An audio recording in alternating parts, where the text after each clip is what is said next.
విభిన్న వాతావరణం కొనసాగుతోంది. ఉదయం సూర్యుడు ఉగ్రరూపం దాల్చుతుంటే సాయంత్రం రాగానే వాతావరణం ఒక్కసారిగా మారిపోతోంది.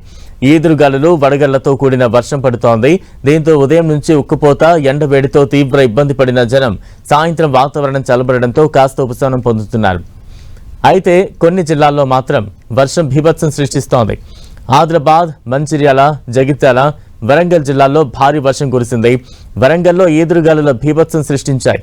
ఆత్మకూరు మండలం నీరుకుళ్లలోని కొనుగోలు కేంద్రంలో ధాన్యంపై ఉంచిన పరదాలు కొట్టుకుపోయాయి. అటు మంచిర్యాల జిల్లా జన్నారంలో గాలివాన బీభత్సం సృష్టించింది. భారీ వృక్షాలు, విద్యుత్ స్తంభాలు నేలకొరిగాయి. దీంతో నగరంలోని పలు ప్రాంతాల్లో విద్యుత్ సరఫరాకు అంతరాయం ఏర్పడింది. జగిత్యాల జిల్లా బీర్పూర్లో అకాల వర్షానికి ధాన్యం పూర్తిగా తడిచిపోయింది. తాళ్ల ధర్మారంలో పిడుగుపాటు స్థానికులను భయభ్రాంతులకు గురిచేసింది.